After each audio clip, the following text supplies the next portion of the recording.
saluons tous qui est en connexion avec nous au nom de notre Seigneur Jésus-Christ. Et c'est un troisième service qui nous a été demandé par Frère Gérard. Nous avons parlé le mercredi et le vendredi sur Jérusalem. Un point très capital parce que c'est le point culminant de la prophétie. Nous avons intitulé notre sujet qu'Israël, Jérusalem se réveille. Et aujourd'hui que Jérusalem se réveille, tout est en train de se précipiter. Et tout se dirige droit vers l'alliance de 7 ans, selon Daniel chapitre 9. Et cette alliance, quand ça sera signé entre les 3 religions, la religion juive, le christianisme et l'islam, Frère Branham dit, l'Église ne verra pas cette signature. Nous serions déjà partis dans l'enlèvement. Mais si déjà maintenant nous voyons les choses qui doivent se passer après notre enlèvement, prendre place, se définir, les camps se positionner, combien de temps nous reste-t-il en tant qu'Église?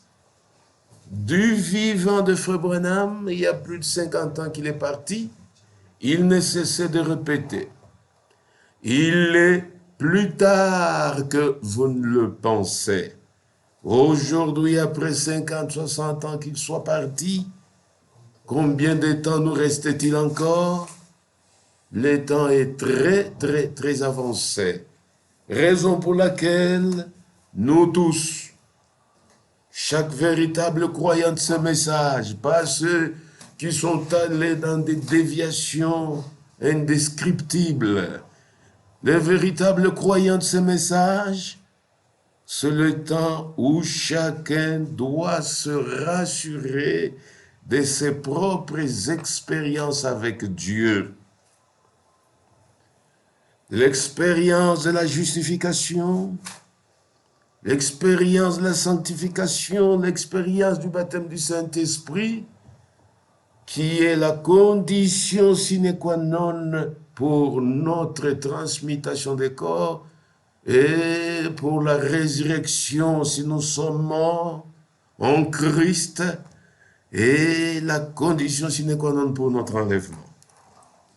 Raison pour laquelle je vous ai promis aujourd'hui, nous allons parler sur un autre message que j'intitule « Le son de la trompette ». Aujourd'hui, il y a beaucoup de messages. N'importe quoi s'appelle message. Mais le Dieu du ciel nous a envoyé le véritable message. Nous sommes dans Psaume, chapitre 89. Pour aller vite, nous lisons juste le verset 16. Psaume 89, verset 16. Heureux le peuple qui connaît le son de la trompette. Il marche à la clarté de ta face, ô Éternel. Nous prions. Miséricordieux Père Céleste, encore une fois de plus, merci pour cette belle occasion que tu nous as accordée afin que ta parole puisse être dispensée. Nous invitons ta présence et ta conduite ici où nous sommes rassemblés, partout les frères sont rassemblés, connectés sur Internet. Conduis toutes choses, Seigneur, du début à la fin.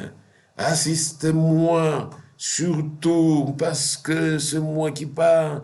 Il faudrait que je parle de ta part. Et quand je parle de ta part, ton peuple sera édifié. Il sera illuminé. Il marchera à la lumière de ta parole. Conduis-nous, Seigneur.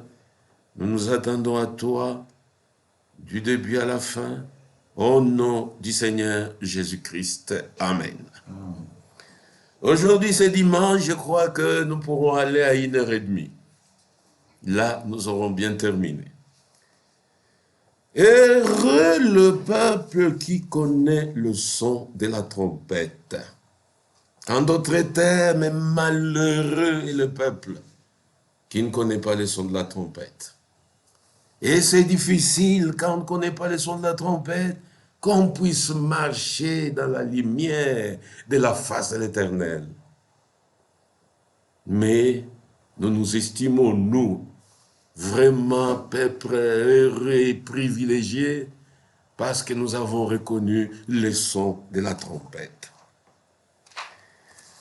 Dans Jérémie chapitre 6, Dieu dit,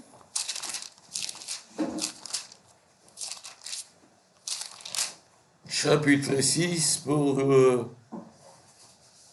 aller vite, verset 17, « J'ai mis auprès de vous des sentinelles.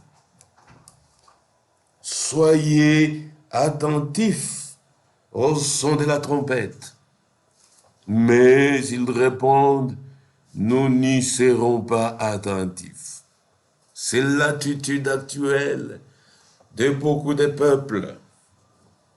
Dieu dit qu'il a placé des sentinelles. Chaque prédicateur, où qu'il se trouve, avec un mandat de Dieu, c'est une sentinelle placée parmi les peuples. Et quand il s'élève pour prêcher la parole de Dieu, il sonne de la trompette. Il proclame le message. Et le peuple est demandé à être attentif au son de la trompette. Mais le peuple rebelle qu'il est en ces derniers jours, ils répondent, nous n'y serons pas attentifs. Bien que les gens ne soient pas attentifs, cela n'arrêtera pas Dieu. Le message continuera à être proclamé. Les élus sont là pour l'écouter. Les élus sont là pour se préparer et les élus, tous, iront dans l'enlèvement. Aucun ne manquera. Comme un peu plus haut, au verset 16, dans le même chapitre de Jérémie, « Ainsi parle l'Éternel, placez-vous sur les chemins, regardez, demandez quels sont les anciens sentiers, quelle est la bonne voie, marchez-y, et vous trouverez le repos de vos âmes. » Mais ils répondent, nous n'y marcherons pas. C'est volontairement.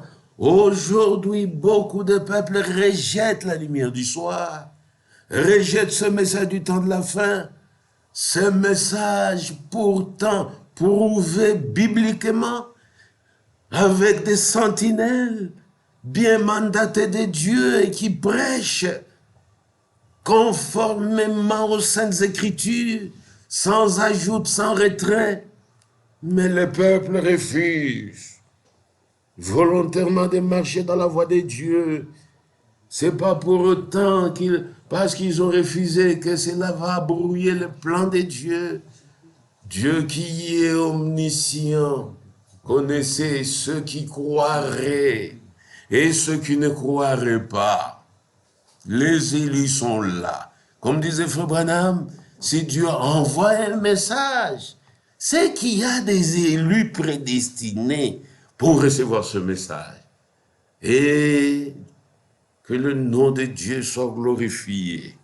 Ce message a atteint toutes les nations de la terre et partout les élus se préparent parce que Jésus vient bientôt. Oui, tout prédicateur est une sentinelle, où qu'il se trouve. Et quand il prêche, qu'il soit conscient qu'il est en train de sonner de la trompette. Et quand on sonne de la trompette, il faut que le son soit clair.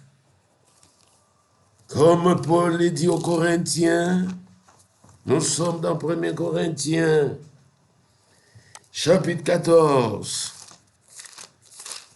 Il faut que le son soit clair. 1 Corinthiens, chapitre 14, verset 8. Et si la trompette rend un son confus, qui se préparera au combat? Il faut que quand nous prêchons maintenant, que le son soit clair, que le son soit scripturaire, que ça ne soit pas un son confus. Et quand c'est vraiment un son confus, comment les gens vont se préparer à l'enlèvement? Frère Branham disait, le son doit être scripturaire pour qu'il ne soit pas un son confus. C'est pourquoi nous ne sommes pas des prédicateurs de citations. Nous sommes des prédicateurs de la Sainte Bible. Nous prêchons le message à partir des Saintes Écritures. Quiconque est incapable de prêcher ce message sur base des Saintes Écritures, qu'il arrête simplement de prêcher. Le son doit être clair, le son doit être scripturaire. Et pour comprendre le sens du son de la trompette, il faut aller dans un camp militaire. Là, il y a beaucoup de trompettes. Il y a des grandes, il y a des petites, il y a des longues, il y a des courtes. Mais chaque trompette a son son. Et chaque son a une signification particulière. Un étranger qui est dans un camp militaire, il peut entendre le son de la trompette. Pendant qu'il tique, il se pose des questions, c'est quoi? À côté, les habitués du camp, ils disent non, ça c'est l'heure, il est 12 heures. Cette trompette. Le lendemain, la trompette sonne. Il regarde à sa montre, il n'est pas 12 heures. Il dit, mais alors, la trompette a sonné, il n'est pas 12 heures. On lui dit, non, cette trompette, c'est pour le rassemblement de tous les militaires. L'autre jour, la trompette sonne, les militaires ne se rassemblent pas, il n'est pas midi. Qu'est-ce qui se passe? Ils vont des militaires, toutes se dirigeaient droit vers la cantine. On dit non, c'est la distribution. Il y a le ravitaillement qui est arrivé. Donc, chaque son de la trompette a une signification particulière. Et un jour, la trompette peut sonner, on ne voit aucun militaire au camp, tous ont déjà disparu, des camions de militaires arrivent, les femmes cherchent leurs enfants, on les jette sur les camions. Vous qui êtes étrangers là, vous dites, mais qu'est-ce qui se passe aujourd'hui? Pourquoi toute cette agitation? Vous dites, non, non, non, c'est l'alerte. Nos éclaireurs viennent de découvrir les ennemis tout près du camp ici. Chaque son a une signification particulière. Mais, bien que nous soyons aussi soldats de Jésus-Christ, nous ne sommes pas au camp militaire, nous sommes dans l'église. Et la marche d'Israël, c'est ça la marche de l'église. Nous sommes dans Nombre chapitre 10. Là, Dieu dit à Moïse de fabriquer 2 trompettes. Nombre chapitre 10. Lisons du premier verset au verset 10, lentement. L'Éternel parla à Moïse et dit, fais-toi 2 trompettes d'argent. Tu le feras d'argent battu. Elles te serviront pour la convocation de l'assemblée et pour le départ des camps. Moïse devait faire 2 trompettes. et il a fait un argent battu. Il dit, ces deux trompettes t'aideront chaque fois qu'il faudra convoquer l'Assemblée d'Israël. Et ces mêmes trompettes pourront t'aider pour le départ des camps. Israël campait dans le désert. La tente d'assignation était au milieu du camp. De chaque côté, 3 tribus campaient. Et quand maintenant le campement était terminé et qu'il fallait continuer l'exode, Moïse s'est servi des 2 trompettes. Verset 3. Quand on en sonnera, toute l'assemblée se réunira auprès de toi à l'attrait de la tente d'assignation. Quand on sonne les 2 trompettes, c'est toute l'assemblée d'Israël qui se rassemble à la tente d'assignation auprès de Moïse pour recevoir les instructions de Dieu. Verset 4. Si l'on ne sonne que d'une trompette, au lieu de sonner deux, on sonne une seule trompette. Les princes, les chefs de milliers d'Israël se réuniront auprès de toi. On sonne les 2 trompettes, toute l'assemblée d'Israël se réunit autour de Moïse devant l'entrée de la tente d'assignation. Mais quand on ne sonne qu'une seule trompette, là, ce sont les anciens d'Israël.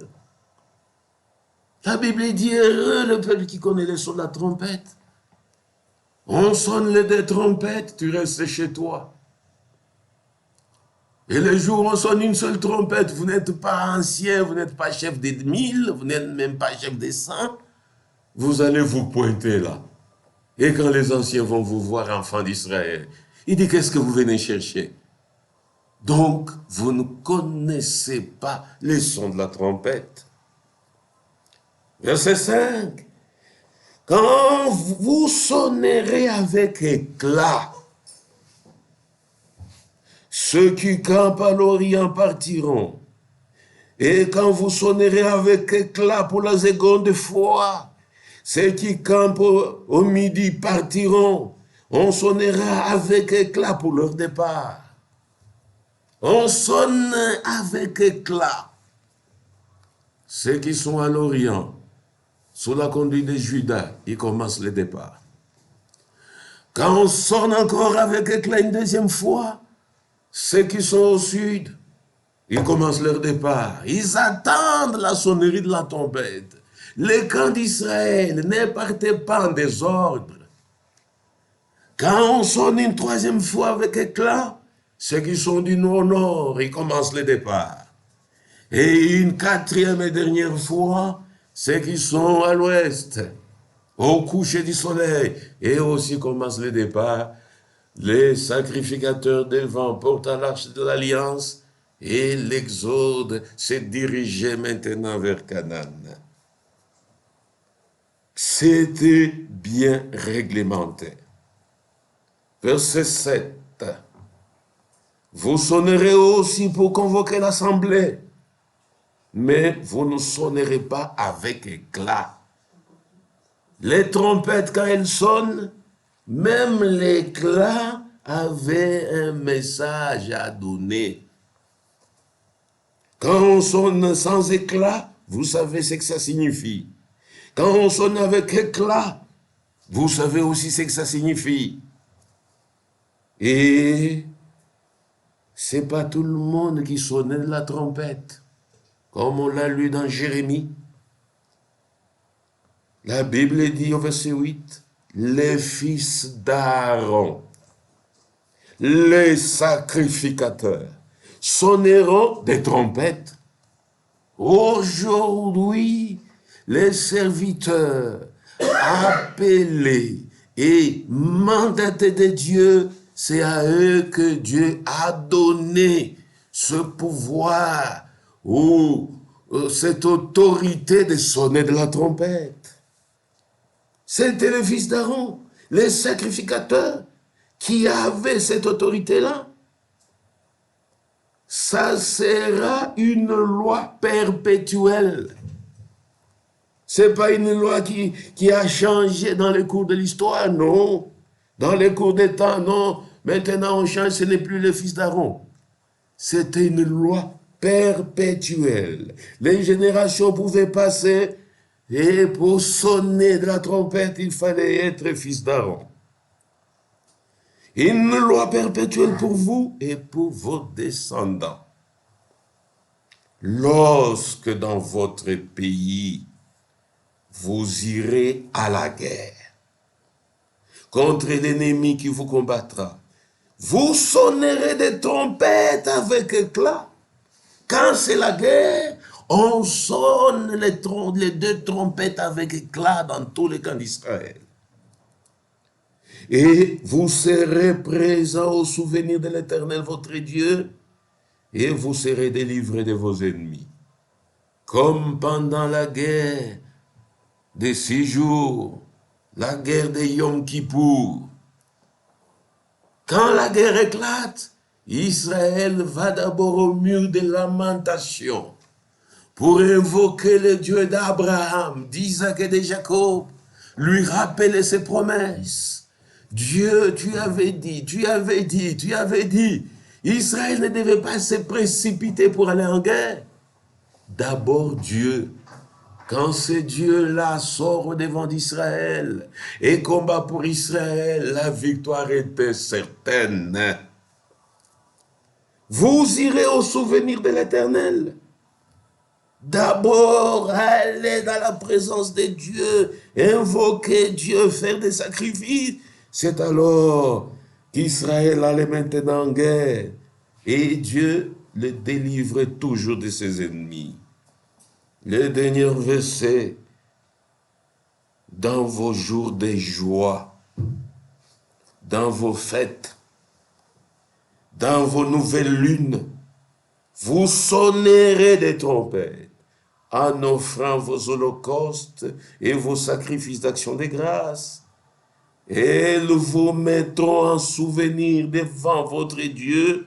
Je suis l'Éternel, votre Dieu. En Israël, on faisait usage des trompettes. Et chaque son avait une signification particulière. Et tout véritable juif, tout véritable enfant d'Israël, il devait connaître le son de la trompette. Aujourd'hui, le Dieu d'Israël, c'est notre Dieu aujourd'hui. C'est lui qui nous dit, il a placé au milieu de nous des sentinelles. Et quand ces sentinelles sonnent de la trompette, ils nous demandent tous d'être attentifs. Quand la parole de Dieu est prêchée, tous, nous devons être attentifs. Comme l'ange Gabriel pouvait le dire à Daniel, tu as commencé à prier, mais là-haut, la parole est sortie et je viens te l'annoncer. Sois attentif et comprends la vision.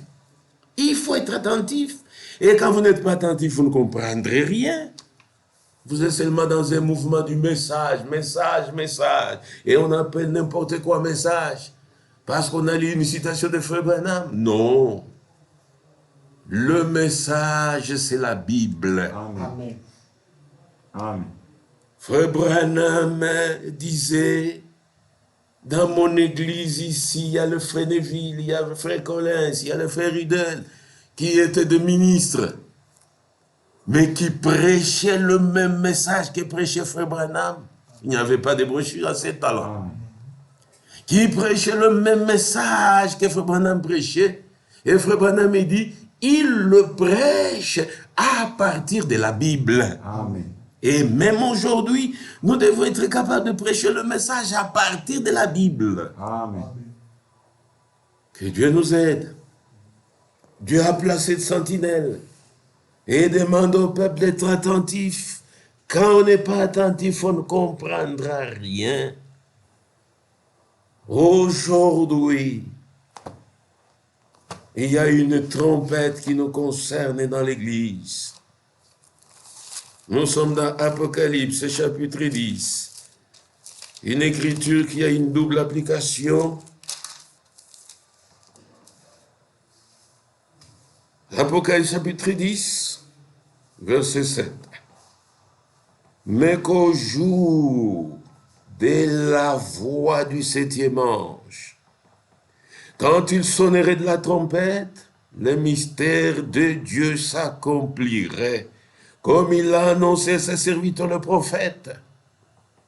Littéralement, il y a sept anges qui se tiennent devant Dieu et qui vont sonner les 7 trompettes. Et littéralement, ça sera quand la dispensation d'Israël sera là. Mais cette écriture, sous la conduite de l'ange du Seigneur, comme Frère Franklin dit dans sa lettre circulaire numéro 11, Dieu a voulu appliquer cette écriture au ministère de notre Frère Branham. Et là, il s'agit du 7e ange envoyé au 7e âge de l'église de Laodicée. Quand il sonne de la trompette, quand il prêche, c'est ce message. Et là, ce n'est pas le mystère de Dieu qui est accompli, ce sont les mystères de Dieu, les mystères écrits de la Bible qui sont révélés. Cette différence est très, très capitale. C'est là que beaucoup de gens s'embrouillent. Au son de la trompette du 7e ange, Frère Branham a prêché jusqu'en 65 et sa trompette a cessé de sonner. Nous ne sommes pas dans les jours de la trompette de Frère Branham.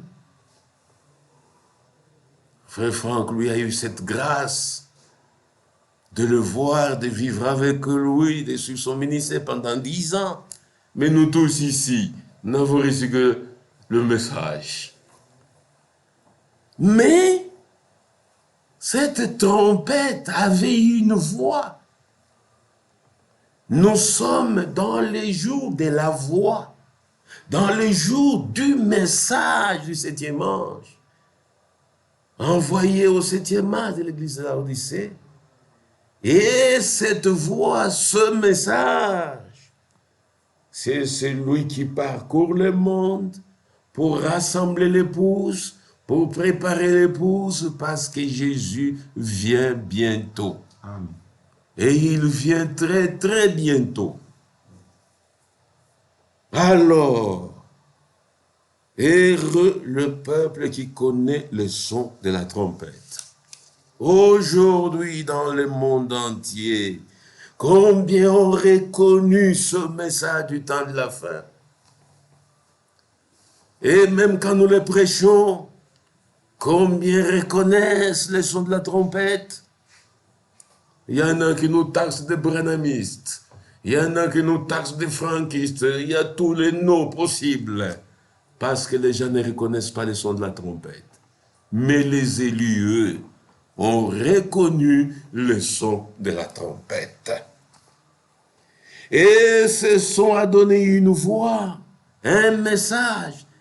C'est là que Frère Branham dit dans une prédication, le 7e ange n'est pas seulement un ange de la trompette, mais un ange d'une voix, d'un message. Et ce message, c'est celui qui nous prépare à la seconde venue de Christ. Frère Branham, tu as terminé avec lui. Il se repose, il nous attend dans le paradis. Son corps est dans la tombe. Et aujourd'hui, c'est une grande honte. C'est vraiment l'astuce du diable pour jeter le discrédit sur le message. Où vous avez des frères, des précieux, mais qui commencent à diviniser Branham. C'est une honte. Vraiment une honte. Il n'y a que Jésus-Christ seul qui est Dieu. Branham, c'est un homme de la même nature que nous. Mais il a eu seulement la grâce de recevoir l'esprit d'Élie, de recevoir un ministère de prophète. Et c'est par lui que la révélation de la parole est venue. Parce que dans Amos, il est dit, la parole vient au prophète. Dieu ne fait rien. Alors rien, sans révéler ses secrets à ses serviteurs, le prophète. Nous sommes vraiment reconnaissants pour ce ministère biblique, ce ministère prophétique biblique, qui est ce ministère qui a été confirmé par Jésus et même par l'apôtre Pierre. Et il dit, le Christ sera retenu au ciel jusqu'au temps du rétablissement de toutes choses. Il fallait que ce ministère vienne, rétablisse la parole. Aujourd'hui, la parole est en train de rétablir l'Église, rétablir le croyant. Et l'Église, à sa fin, avant l'enlèvement, devra être pareille à l'Église au commencement. C'est pourquoi Malachie 4 nous retourne à la foi de nos pères apostoliques. Nous retourne à la foi de Pierre, à la foi de Paul. Et quand vous voyez dans la foi de Pierre, dans la foi de Nathanaël, il n'y a aucune personne qui croyait dans toutes ces révélations de tonnerre. Il n'y a qu'une seule foi.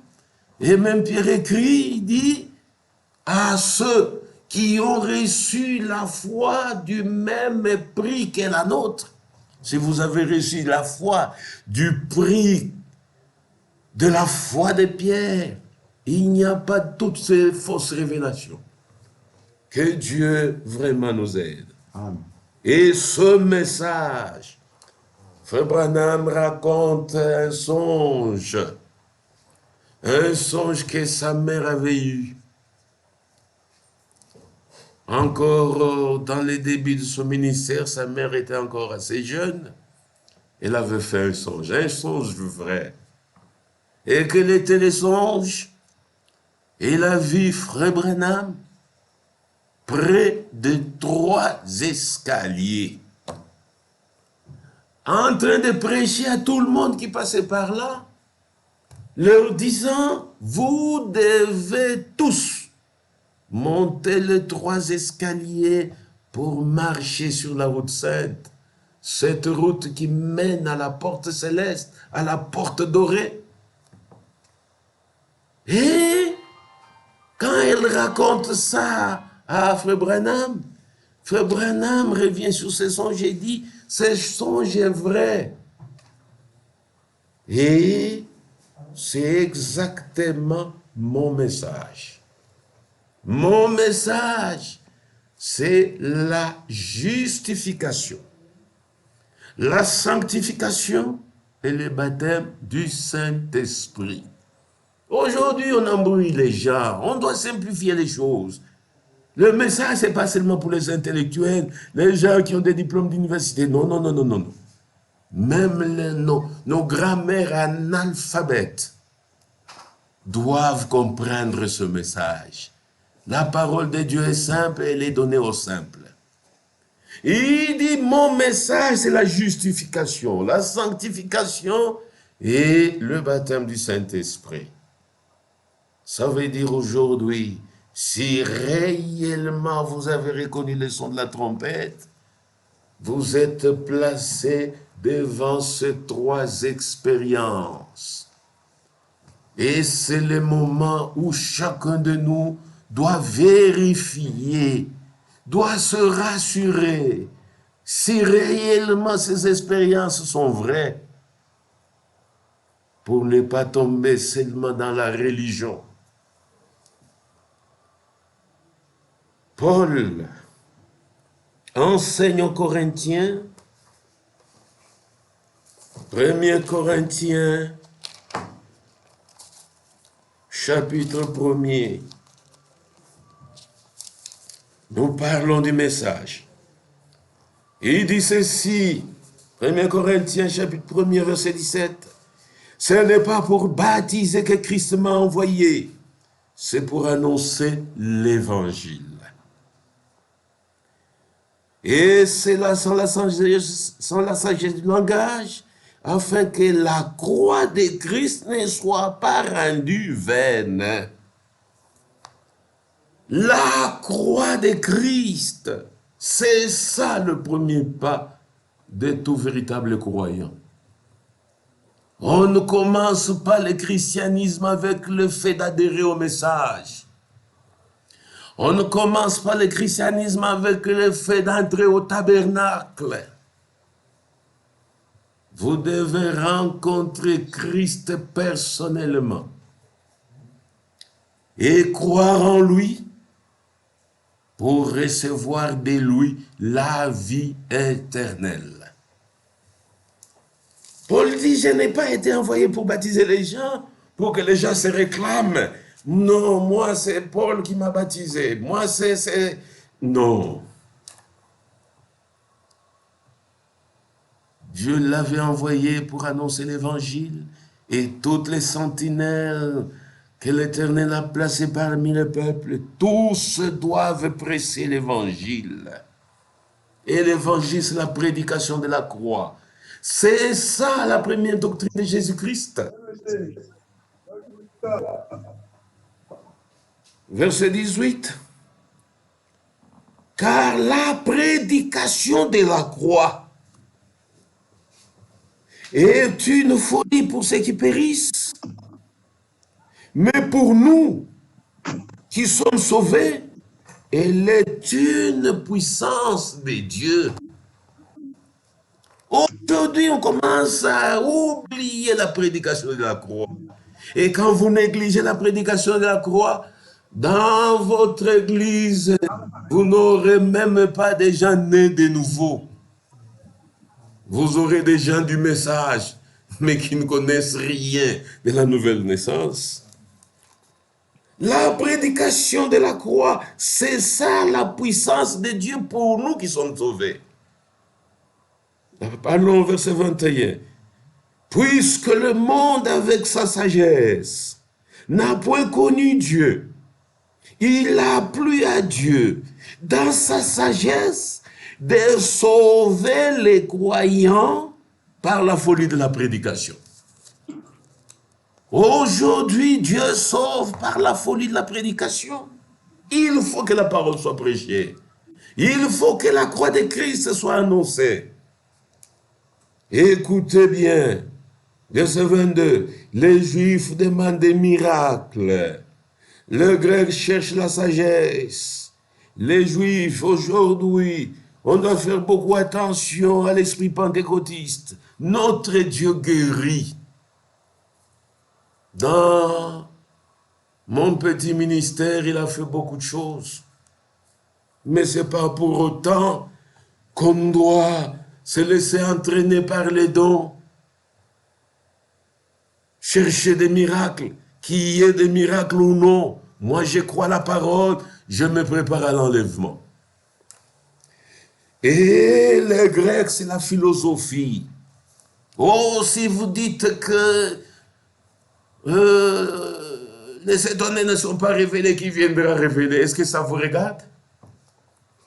Dieu est souverain. Amen. Et Dieu sait ce qu'il est en train de faire. Amen. Et Dieu ne faillira en rien. Amen. Amen. Frère Branham lui-même, pendant qu'il révélait les 7 sceaux, à la fin il dit, Dieu lui-même s'occupera du reste. Amen. Et tout véritable croyant ne se soucie pas des citations ici, là. Non, Frère Branham dit, chacun de nous doit se soucier de mener une bonne vie chrétienne. Amen. En attendant la seconde venue de Christ. Amen. Voilà ce qui doit nous préoccuper. Les Grecs cherchent la philosophie. Mais nous, verset 23, nous, ça veut dire Pierre, Paul, nous prêchons Christ crucifié. Amen. Scandale pour les Juifs, folie pour les païens, mais puissance de Dieu et sagesse de Dieu pour ceux qui sont appelés, tant juifs que grecs. L'évangile de la croix, c'est ça le premier fondement de l'Église. Négligez ça. Vous trouvez les gens En train seulement de citer ce que Frère Branham avait dit, il a dit, il a dit, il a dit. Et on ne prêche pas la croix. Vous êtes seulement dans un mouvement de messages, dans une religion de messages. Nous prêchons Christ crucifié. Amen. Comme Paul dit aux Romains, chapitre 1, verset 16. Car je n'ai point honte de l'évangile. C'est la puissance de Dieu pour le salut de quiconque croit, du juif premièrement, puis du grec. On n'a pas honte de l'évangile.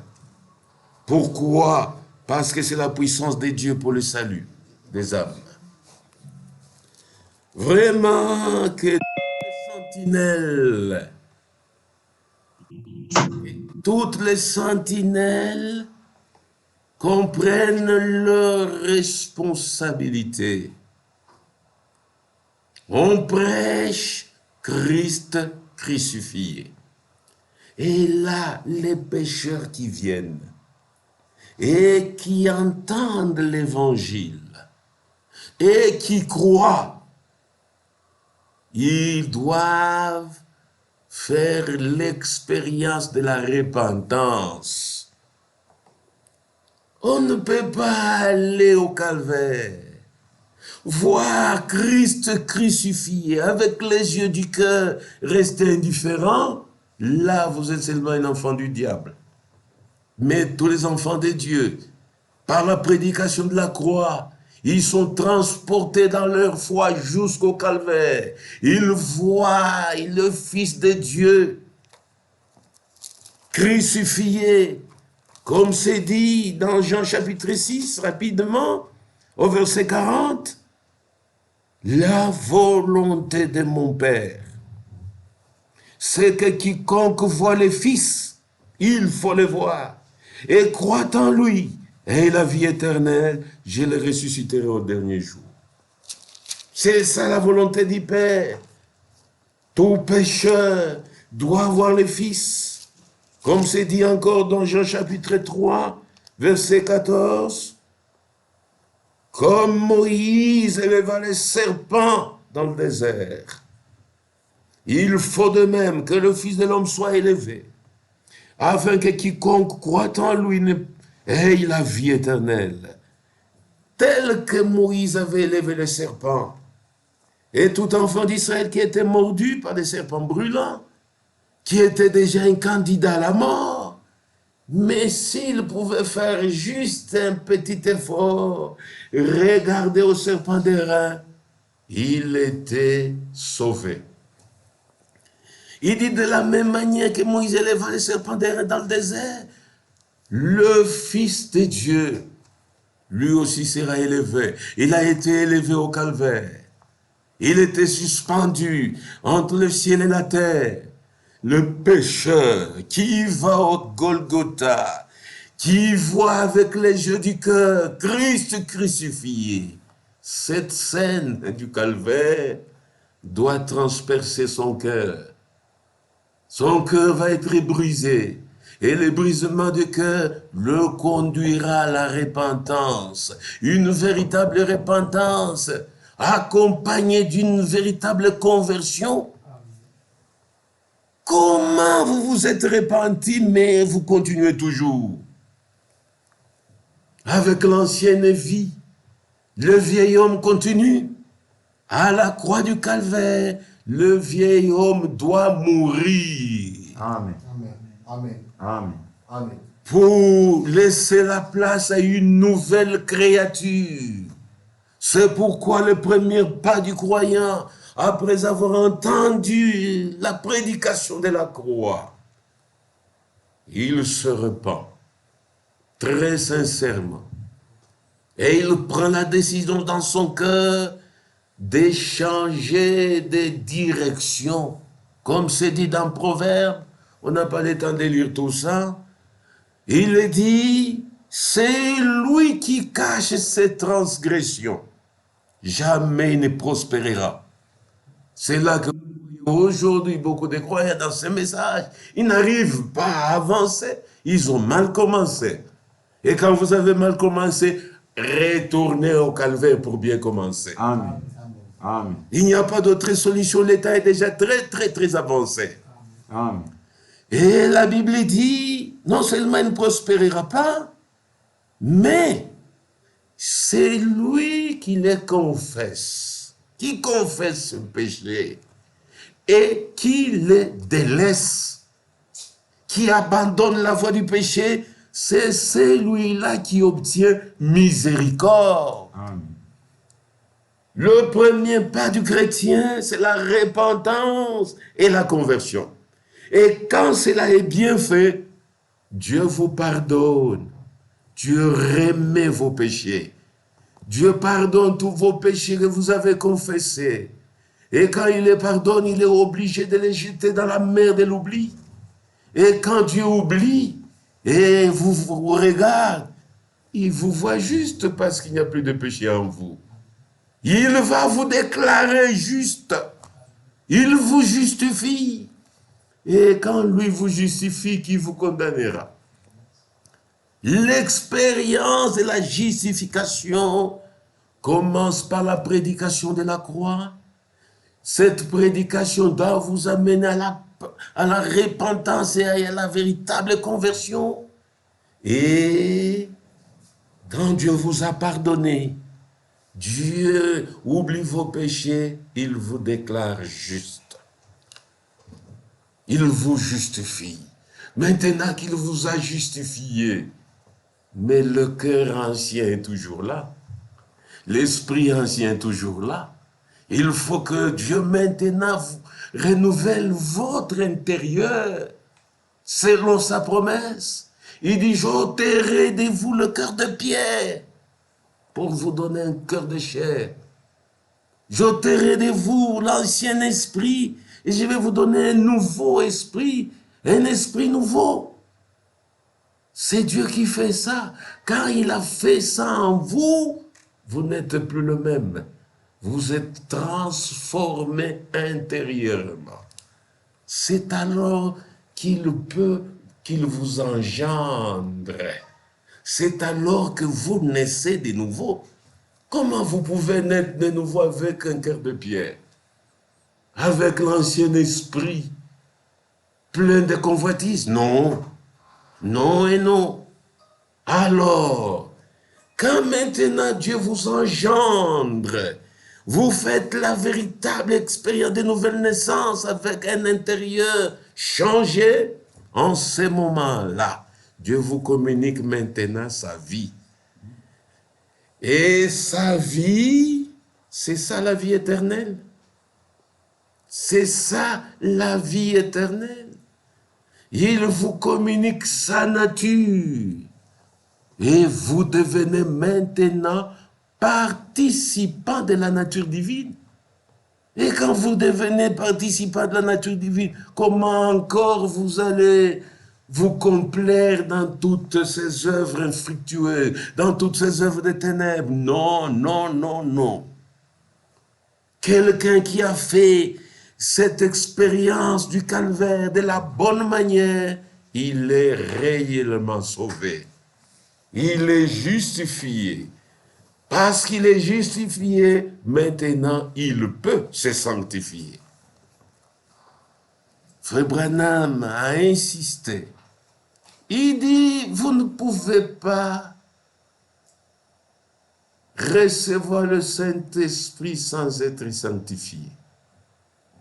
Et jamais vous serez sanctifié sans au préalable être d'abord justifié. Nous devons suivre le chemin tracé. C'est après la justification que vient la sanctification. Et notre justification, c'est pas par nos œuvres, c'est par la foi. Amen. Uniquement par la foi. Amen. Acceptez ce que Jésus a fait pour vous. C'est pourquoi on doit vous prêcher Christ crucifié. Mais quand maintenant vous naissez de nouveau, étant justifié, vous êtes enfant de Dieu, comme naturellement, tout enfant naturellement d'obéissance à ses parents. Amen. Et en tant qu'enfant de Dieu, né de Dieu, par l'Esprit de Dieu, vous devenez obéissant. Amen. Obéissant à toute la parole de Dieu. C'est cette obéissance qui va vous aider à vous sanctifier. Amen. Pas la foi, comme disent nos amis. Oh, si vous acceptez la parole, c'est fini, la parole va vous sanctifier. Jamais. La justification, nous l'avons par la foi. Amen. Mais la sanctification, c'est par l'obéissance et la mise en pratique de la parole de Dieu. Amen. Qu'on se le dise ouvertement. Oh, je suis sanctifié parce que vous êtes membre de l'Église. La véritable sanctification. Nous lisons dans Lévitique, chapitre 20, versets 7 et 8. Soyez seulement attentifs. Il y a beaucoup d'écritures, mais nous gérons le temps. Vous vous sanctifierez. C'est Dieu qui parle. Lévitique chapitre 20, verset 7. Vous vous sanctifierez et vous serez saints, car je suis l'Éternel, votre Dieu. Vous vous sanctifierez comment? Vous observerez mes lois. Vous les mettrez en pratique. Je suis l'Éternel qui vous sanctifie. Amen. Je suis l'Éternel qui vous sanctifie. Il nous sanctifie comment? C'est quand nous observons et mettons en pratique la parole de Dieu. L'apôtre Jacques nous exhorte, il dit, ne soyez pas des auditeurs oublieux, mettez en pratique la parole. C'est en obéissant et en mettant en pratique la parole de Dieu que nous nous sanctifions. Là où la parole nous condamnait, à force d'obéir, finalement, nous conformons nos vies à toute la parole, de manière à ce que nos vies et la parole commencent à être une. En ce moment-là, c'est alors que vous pouvez demander le Saint-Esprit. Dieu ne donne pas le Saint-Esprit. Mais si tu as il faut lui demander qu'est-ce qu'elle a demandé. Parce que moi, comment la manière de faire ça, quand j'ai enlevé, je suis retournée dans le email qui m'a envoyé pour me dire. Dieu ne donne pas le Saint-Esprit aux enfants désobéissants. Non, non, non, non et non. Nous sommes dans Actes, chapitre 5, verset 32. Actes, chapitre 5, verset 32. Nous sommes témoins de ces choses. C'est l'apôtre Pierre, avec tous les autres disciples. Il dit, nous sommes témoins de ces choses, de même que le Saint-Esprit, que Dieu a donné à ceux qui lui obéissent. Il faut obéir à toute la parole de Dieu. Vous êtes désobéissants, jamais vous serez sanctifiés. Et quand vous n'êtes pas sanctifiés, jamais vous ne serez scellés du Saint-Esprit. Le Saint-Esprit, c'est une expérience personnelle. Et quand nous parlons du Saint-Esprit, nous ne parlons pas des expériences parce qu'elles sont différentes d'une personne à l'autre. Mais chacun, quand il le reçoit, quelque chose en lui doit lui attester qu'il est là. Paul arrive à Éphèse, il trouve des croyants qui étaient même bien enseignés par Apollos. Une bonne petite église. Et la question de Paul, avez-vous reçu le Saint-Esprit? Il dit non, on n'a même pas entendu parler du Saint-Esprit. Quand vous le recevez, votre cœur sera bien attesté. Et quand vous ne le recevez pas, votre cœur va vous l'attester. Mais après, vous devez voir les fruits que cela va porter. Le Saint-Esprit porte de fruits. Et les fruits que le Saint-Esprit porte sont dans la Bible. Aucun mauvais arbre ne portera de bons fruits. Ou aucun mauvais arbre ne portera de bons fruits, comme un bon arbre ne peut pas porter de mauvais fruits. Le Saint-Esprit à nous va manifester les œuvres de Christ. C'est pourquoi Paul dit, ce n'est plus moi qui vis, c'est Christ qui vit en moi. Et quand Christ vit en vous, vous allez vous enivrer, vous allez courtiser les femmes, donc vous marchez contrairement à la croix de Christ. Non, non, non, non, ce n'est pas celui-là. Le véritable Saint-Esprit, comme Frère Branham insistait, vous ramènera toujours à la parole. Vous obéirez toujours à la parole. Et peut-être avant de terminer, si réellement on a fait très bien toutes ces expériences, ce message du temps de la fin n'a que deux volets. On ne doit pas embrouiller les gens avec beaucoup d'histoires. 2 volets. Le premier volet, c'est le rassemblement. Là où on sonne bien la trompette. Le message doit rassembler les élus. Selon Psaume 50, verset 5, où il est dit, « Rassemblez-moi mon peuple ». Lisons ça. Psaume 50, verset 5. « Rassemblez-moi mon peuple ». Toutes les sentinelles que Dieu a placées parmi les peuples. La mission, c'est de rassembler les peuples de Dieu, pas les disperser. Je lis, Psaume 50, verset 5. « Rassemblez-moi mes fidèles », pas nos fidèles à nous. « Rassemblez-moi mes fidèles ». Ok? Ce sont les fidèles de Dieu, pas nos fidèles, qui ont fait alliance avec moi, qui ont fait alliance avec Dieu, qui ont fait alliance avec Dieu par le sacrifice. Aujourd'hui, les gens entrent dans des tabernacles, mais où est cette alliance que vous avez faite personnellement avec Dieu? Raison pour laquelle le christianisme commence par la croix. C'est là que le sacrifice a été fait. C'est là que le sang de Christ a coulé.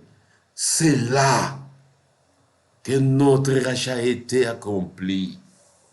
Vraiment que Dieu nous fasse grâce. Nous devons rassembler ces gens. C'est pourquoi la prédication de l'évangile doit nous faire sortir du monde.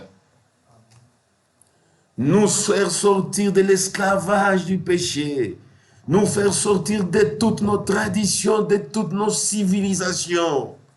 La véritable civilisation, c'est la civilisation de Christ. Et elle est contenue dans la Bible. C'est ça la vie chrétienne.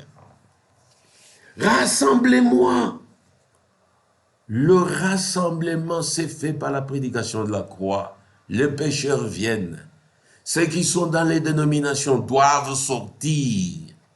Comme c'est dit, sortez du milieu d'eux. Sortez même de Babylone. C'est vraiment un appel à sortir afin que le peuple de Dieu soit rassemblé.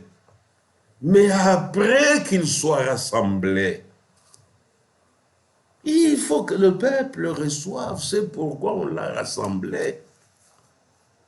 Je disais une fois aux frères, nous devons grandir. L'évangile, ce n'est pas seulement critiquer les dénominations. Non. Le peuple a besoin maintenant, parce qu'il est rassemblé, d'entendre ce pourquoi nous l'avons rassemblé. C'est le deuxième volet, la deuxième partie, qui consiste dans la préparation. Dans Apocalypse, nous sommes vraiment, nous tendons vers la fin. Nous allons consommer notre 1h30 minutes. Dans Apocalypse 19, le deuxième volet de ce message, c'est la préparation. C'est ça le message du temps de la fin. Apocalypse 19,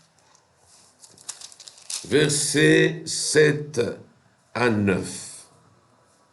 Réjouissons-nous, soyons dans l'allégresse, donnons-lui gloire, car les noces de l'agneau sont venues et son épouse s'est préparée. L'épouse a été rassemblée, c'est afin qu'elle soit préparée. Amen. La préparation, c'est l'étape la plus longue. Il lui a été donné de se revêtir de fin lin, éclatant pur, car le fin lin, ce sont les œuvres justes des saints. La robe de noces que l'épouse doit revêtir, que nous tous, nous devons revêtir, la robe de noces, c'est le baptême du Saint-Esprit. Et aujourd'hui, nous voulons être un peu plus précis, parce qu'il y en a qui mélangent l'onction du Saint-Esprit et le scellement du Saint-Esprit. L'onction, même les pentecôtistes l'ont. Mais le scellement, c'est seulement là où il y a l'obéissance à toute la parole. Vraiment, l'épouse se prépare et revêt la robe des noces. Les œuvres justes des saints, c'est le scellement du Saint-Esprit. Amen. La troisième phase du message du temps de la fin. Vous avez été justifiés, vous vous êtes sanctifiés, et pour terminer, vous revêtez la robe des noces, vous revêtez le Saint-Esprit. Amen. Et quand vous l'avez, maintenant vous appartenez à Christ. Amen. Quand vous l'avez, même étant mort, quand la trompette sonnera, quand les morts en Christ ressusciteront premièrement, vous serez du nombre. Amen. Nous les vivants. Comme disait Paul, et nous croyons, comme Christ vient bientôt, que nous serions peut-être aussi comptés parmi les vivants. Avec le Saint-Esprit en vous, c'est alors que vous allez expérimenter la transmutation des corps. Amen. Et sans le Saint-Esprit, comment vous allez participer à la première résurrection? Vous êtes vivant lors de l'avènement de notre Seigneur. Si vous n'avez pas le Saint-Esprit, quelle magie vous allez faire pour changer de corps? C'est le Saint-Esprit qui est une puissance de résurrection. C'est le Saint-Esprit qui est une puissance de transmutation. Et cette robe est vraiment obligatoire pour entrer dans la salle des noces. Nous connaissons tous la parabole. Le roi avait organisé un festin pour son fils et il avait envoyé des invitations. Beaucoup s'étaient excusés. Mais le roi dit, mais toutes mes bêtes grasses sont déjà abattues, on a préparé tout ça, tout ça. Allez ramasser les gens. J'ai été ramassé, vous aussi vous avez été ramassés. Mais avant d'entrer dans la salle des noces, il y a un portier à la porte avec son panier de robes. Et les robes toutes sont identiques. Amen. Il n'y a pas de différence. Et j'ai toujours aimé, là où notre bien-aimé dit, notre frère Branham, il dit, nous devons revêtir la même robe que Paul a revêtue. Amen. La même robe que Pierre a revêtue. Amen. Le même Saint-Esprit qu'avait reçu Pierre Amen. les jours de la Pentecôte. Le même Saint-Esprit. C'est celui-là que nous devons recevoir aujourd'hui. Amen. C'est ce qui nous donnera droit de traverser la porte et d'entrer dans la salle des noces. Et je vous dis, mes bien-aimés frères, comme frère Franck insiste, chacun aujourd'hui doit se rassurer de ses expériences. On ne doit pas se laisser distraire par le message, par la communion fraternelle et tout ça. Non, non, non, non, non. Soyons sûrs de notre expérience de la nouvelle naissance.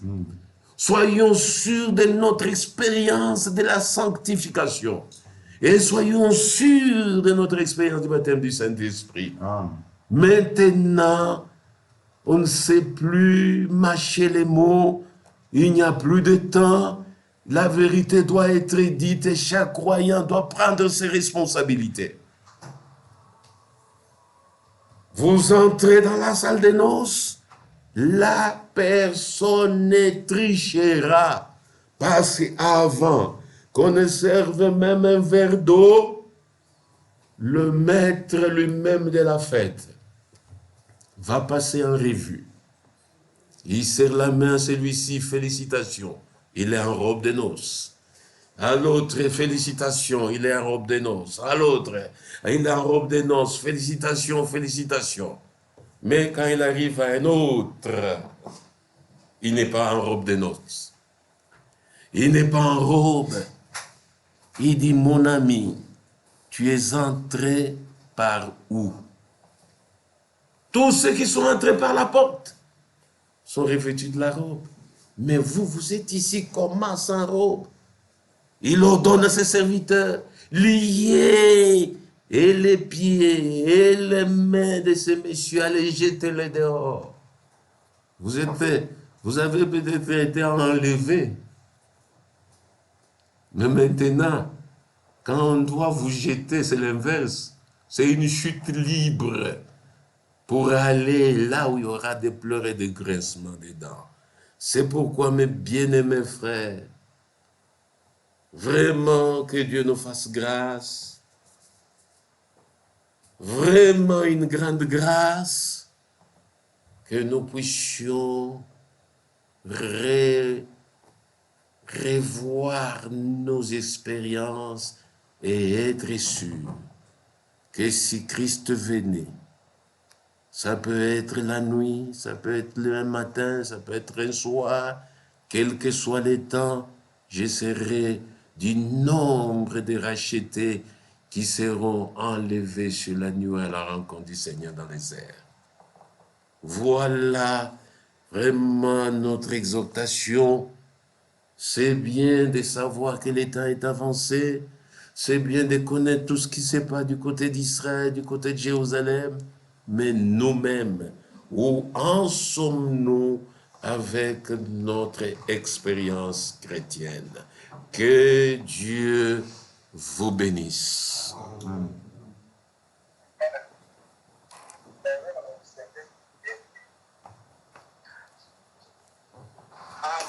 Amen. Amen. Je crois pour aujourd'hui, nous avons terminé. Is it so?